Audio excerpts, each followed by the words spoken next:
Welcome to the first of a video series in which the Press Enterprise is collaborating with the Inlandia Institute to put the spotlight on the inland area's authors, poets, and writers of all sorts.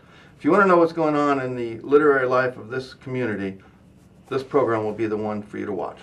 I'm John Bender, Metro Editor of the Press Enterprise. And I'm Orlando Darmidas. I'm the editor of La Prensa. We will be the hosts of this series, Inlandia Literary Journeys, which the PE is putting on in collaboration with the Inlandia Institute. So this is the first one we're doing. You can see it here every Tuesday on PE.com. And beside the videos, we also are going to have a print column, Inlandia Literary Journeys, which also will be published every Tuesday in the Press Enterprise. And we're going to have an ongoing blog in the Press Enterprise once we get that up and running. We're still working on that. To start off today, we're chatting with Marion Mitchell Wilson, who is the impetus behind the Inlandia Institute, Katie Porter, who is currently the coordinator for the Inlandia Institute, and Ellen Esteli, who is the board secretary for the Inlandia Institute. Marion, can you give us a little background on how Inlandia came to be and its purpose? Probably in 2004, Malcolm Margolin, who was the founder and editor of Heyday Books, a statewide, nationally recognized publishing house that focuses on the literature of California, realized that there had never been an anthology of literature of this region, that the deep literary heritage which had existed here for decades was not well known, was not celebrated, and that there was really relatively poor access to it. He, with a group of local people involved in literature and other arts and culture ventures in the Inland Empire, joined with Gail Wadawa, the editor, to create Inlandia, a literary journey through California's Inland Empire. It is a story of the people of the Inland Empire, is Susan Straight, who has a wonderful introduction in the anthology, says it is not just the place or just the people, it is the rub of the place and the people. So this anthology, which stretches all the way from Mono Lake to the Salton Sea, from the Colorado River to the Santa Ana River watershed, tells the stories of those people. We celebrated its 5th anniversary at Chaffey College a year ago this past December with a day-long literary celebration, and we have been spreading the word throughout the Inland Empire ever since it was published. Excellent. Katie, in your first column, printed in the Press Enterprise, which I believe comes out tomorrow, you say we are all Inlandia. What do you mean by that? Well, what I mean is all of the people who live in this region that we call the Inland Empire, that we call Inland Southern California, we are what make this place our home. We are,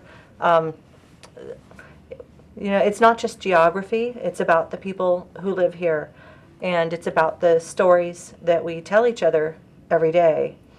And, Inlandia is all about sharing and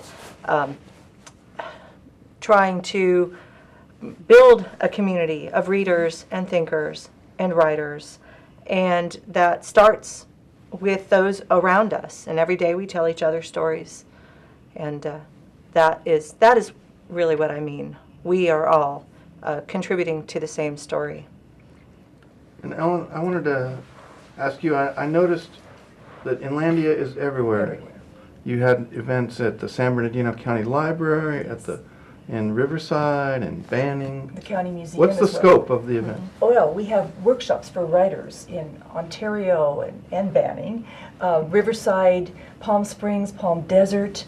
Am I forgetting anything? Idlewild. Idlewild. How could I forget Idlewild? They're a thriving literary community out there. And it really is by popular demand, because there is such a need to support writers and to develop a reading public within those communities. And from its very outset, Inlandia has been very collaborative. So we're always looking for community partners all around the 4 county region that we serve, the inland communities. So one of the things that you were talking about, of course, was this idea of community. And Mary, perhaps you could talk a little bit about how we are trying to create a community out here in the inland. What are some of the things that you've encountered, and what do you think we need to do more Yeah, of? how come this area has been overlooked? Well, I think we have, for years, operated under the big shadow of the more famous Arts and Culture Center to the west of us, referred to as LA. And perhaps a window of opportunity has presented itself to us with the traffic congestion that the PE writes about, the price of gas, the difficulty of getting to some other place to experience their arts and culture. And why not focus on our own? In a city that has 4 universities and a college with outstanding faculty and student producing all forms of art on a regular basis and sharing that. All of those students put on exhibitions, put on recitals, do readings.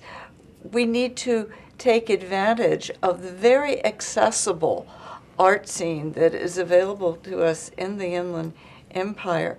Why spend more money on gasoline to go elsewhere for an enriching artistic experience than we contribute to the arts in our own community?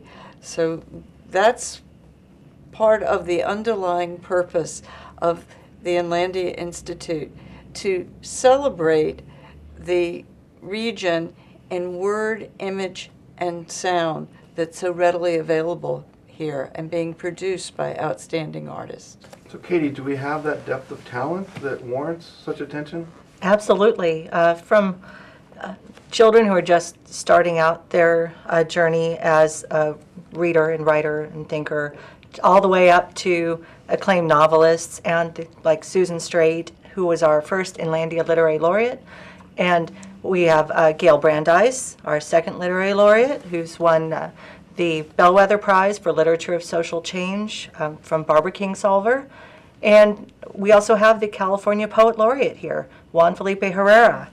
We have everybody in between. We have our writing workshops that cater to aspiring writers and writers who are well established, and we have all sorts of writers in this region. Perhaps you can tell us, Ellen, about some of the upcoming events that you have scheduled for. Well, we currently have a partnership with the Riverside Art Museum, and we do have an exhibition there with Susan Straight, And Doug McCullough. And Doug McCullough. Well, that's photo and words? Photo and words, yes. Some more dreamers of the golden dreams, focusing on the east side, Of Riverside. Mm-hmm. Beautiful. And Katie, you can Right. probably tell more about, because you're the program person. I think so. Well, in talking of the, speaking of the Riverside Art Museum, Gail Brandeis, our literary laureate, has been serving as a writer-in-residence there. She has been teaching writing workshops in conjunction with some of their exhibitions. We have a new series of workshops that will be coming up throughout the summer and fall. And we also have our, just if we're going to talk about coming up this week, we have a lot going on this week. Thursday night will be the first Thursday for Arts Walk. That's Ben Stoltzfus, and he is UCR Professor Emeritus of Comparative Literature, and he will be talking about his book Cat o' Nine Tails, which is not for cat lovers necessarily. And then we will have on Saturday, Charmaine Craig at the new independent bookstore Cellar Door Books. She will be doing a writing Riverside. workshop in Riverside, yes, in Riverside, called Finding the Story, which is for mature readers and writers who are who have some experience with workshops. Sunday, we will have our family fun days. That is our storyteller doing her performance at the Riverside Art Museum. And then coming up on May 10th, we will also have at Cellar Door Books Anna Maria Spagna and Joe Scott Coe, who will be reading from their creative nonfiction works. And again, on May 11th, we will have at the San Bernardino County Museum another slate of mini workshops and readings and open mics all day as part of their Express Yourself Art Muse exhibit. And that was funded in part by the James Irvine Foundation. So for these workshops, do they need to get hold of you in advance, or do they just show up, visit? For all the workshops that and events that I've just listed, those are all free and open to the public. For workshops, we do prefer that we get a registration in advance, especially for Charmaine Craig, so we can make sure that we have enough space available. But everything else, I think, just be there and enjoy. So, So this is the inaugural edition of our video, and the column launches also. And we will have details about these events every week in the column. I know we threw a lot at you just now. yes. You can keep track on pe.com and in the Press Enterprise newspaper. And thank you for coming. I'm Orlando Ramirez, and this is John Bender. For the Press Enterprise and pe.com.